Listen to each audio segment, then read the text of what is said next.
सरेआम गुंडागर्दी घुसने नहीं देंगे, पैर तोड़ देंगे। मैं चमड़े की चप्पल पहन के आया हूं।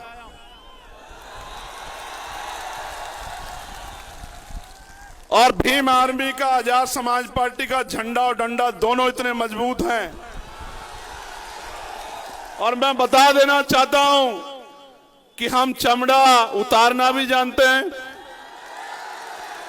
उसका जूता बनाना भी जानते हैं, और समय आने पर सर पे पटक के मारना भी जानते हैं। इस बात को भूले ना कोई भी। और प्यारे साथियों, मैं कहना नहीं चाहता, लेकिन यह भी सच है कि अगर सत्ता का संरक्षण कुछ लोगों को नहीं होता तो चंद्रशेखर आजाद को अपशब्द कहने से पहले शेर का दिल चाहिए। गीदड़ बिल्ले जो हैं वो चंद्रशेखर पे टिप्पणी नहीं कर सकते, लेकिन सत्ता के संरक्षण में ऐसे लोगों को बढ़ावा दिया गया कि वो इस तरह की टिप्पणी करके माहौल खराब कर सके। मैं ये भी जानता हूं कि उनके पीछे कौन है, मैं इस बात को जानता हूं। मेरी इंटेलिजेंस भी कम नहीं, मैं जानता हूं कि उनके पीछे कौन है। और मैं उन तमाम साथियों को कहना चाहता हूं, मैं पहले तो उस भाई का धन्यवाद दूंगा।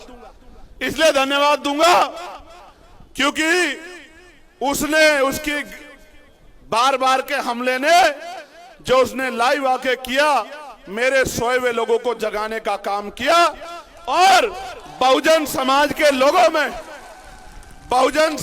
लोगों में भाईचारा पैदा करने का काम किया। मैं इसके लिए उस भाई का धन्यवाद देता हूं। और उसको मैं ये बताना चाहता हूं, उसको भी, उसके आका को भी, कि याद रखना मेरा नाम एडवोकेट चंद्रशेखर आजाद है। मैं किसी का कर्ज उधार नहीं छोड़ता हूं। राजकाज बनने दो, सूद समेत अगर कर्ज नहीं उतारा तो मेरा नाम चंद्रशेखर आजाद नहीं, याद रखना। प्यारे साथियों, मैं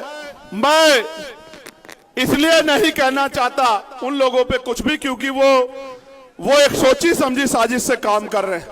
उनको पता आजाद समाज पार्टी ताकत बना रही है। और वो ये भी जानते हैं कि चंद्रशेखर आजाद और तमाम साथी आजाद समाज पार्टी के मरने मिटने को तैयार हैं, लेकिन बहुजन समाज के अधिकारों को छीनने नहीं देंगे।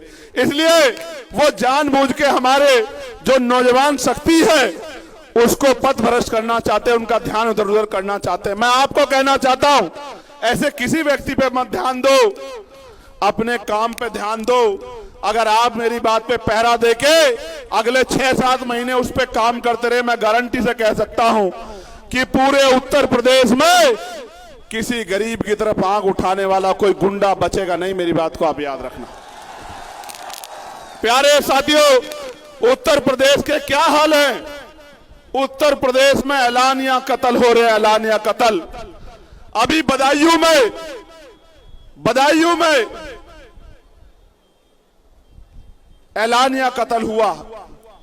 2 महीने पहले सुधीर गुप्ता जी ने एप्लीकेशन दी कि मेरी जान को खतरा है, मुझे धमकियां मिल रही है, लेकिन उस बात को नजरअंदाज कर दिया गया। तो जाके एक अपराधी ने 2 लोगों की सरेआम हत्या कर दी। ये ऐलानिया कत्ल उत्तर प्रदेश में हो रहे हैं और मुख्यमंत्री कहते हैं कानून का राज स्थापित है। मेरी बात पर गौर करना साथियों। संभल में किशोरी के साथ गैंगरेप हुआ, कल मैंने ट्वीट किया था, और मुख्यमंत्री कहते हैं हर चौराहे पे यमराज खड़ा है। लेकिन यमराज, जब गुंडे भारतीय जनता पार्टी से जुड़े हुए होते हैं तो यमराज छुट्टी पे चले जाते हैं। प्यारे साथियों, कब साड़ के मां को मार दिया गया, बेटी को उठा ले जाया गया और बेटी का चीरहरण मीडिया के माध्यम से हुआ, और उस परिवार से जो वादे किए थे वो पूरे नहीं किए। मैं जाऊंगा परिवार से मिलने, वहीं आंदोलन करूंगा, जब तक उस परिवार की मांगे पूरी नहीं होगी मैं नहीं बैठूंगा चैन से। और रामपुर के बिलासपुर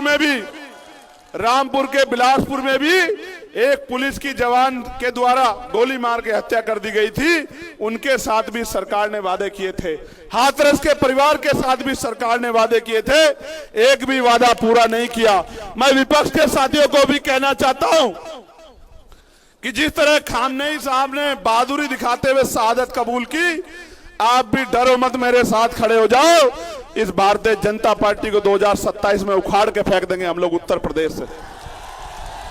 आप डरो मत, विपक्ष के साथियों डरो मत, मुकाबला करो। शहादत जिनके हिस्से में शहादत आएगी, समाज उनको याद भूलेगा नहीं। और जो लोग अंदर से समझौता करके बीजेपी का काम करेंगे, समाज उनको भी भूलेगा नहीं। मेरी बात को आप याद रखना। प्यारे साथियों, शाहजहांपुर में पाल समाज के हमारे एक बुजुर्ग के कान पकड़वा के अपमानित करने का काम हुआ। यह है उत्तर प्रदेश की सरकार जो बहुजन समाज के लोगों को अपमानित करती है। इसलिए बहुत सारी घटनाएं जो मेरी जानकारी में है, भदोही में मामूली से हेडपंप के विवाद में जयसलाल सरोज जो चौकीदार थे, पेट्रोल डालकर जलाकर मार दिया। यह है कानून व्यवस्था। फर्रुखाबाद में नाबालिग दलित युवती को केरोसिन डालकर निर्मम हत्या कर दी गई। कानपुर में दलित बस्ती को जला दिया गया और महिलाओं के साथ मारपीट की गई, अभद्रता की गई। जौनपुर में 8 मार्च को थाना जाफराबाद में यश गौतम की 16 साल के बच्चे की हत्या की गई। जौनपुर के थाना खुटन में राजीव गौतम की हत्या की गई। थाना लाइन बाजार में बस चालक ललई यादव की हत्या कर दी गई। थाना जाफराबाद में प्रेमचंद यादव की जो जन सेवा केंद्र चालक थे, उनकी निर्मम हत्या कर दी गई। प्यारे साथियों, लखनऊ में सूरज गौतम नाम के छोटे से एक युवक की, जिसने सिर्फ होली की बधाई दी थी, उसकी हत्या कर दी गई। मोहम्मद उन्ने नाम के नाबालिग छात्र की सर पे गोली मार के लखनऊ प्रदेश की राजधानी में हत्या कर दी गई। बालागंज में निषाद समाज की युवती की निर्मम हत्या दुष्कर्म का विरोध करने पे कर दी गई। बाराबंकी में मोहम्मदपुर थाना क्षेत्र से 100 मीटर की दूरी पे निषाद समाज की बच्ची की पेट्रोल डालकर जिंदा जलाकर हत्या का मामला सामने आया। और प्रयागराज में दलित छात्रों के साथ भेदभाव का इतना बड़ा मामला सामने आया। ये सारी बातें इस बात की गवाही देती हैं कि उत्तर प्रदेश में, और छोड़िए, जिस तरह का घटनाक्रम आपने यहां देखा कि रोज सरेआम गुंडागर्दी घुसने नहीं देंगे, पैर तोड़ देंगे। मैं चमड़े की चप्पल पहन के आया,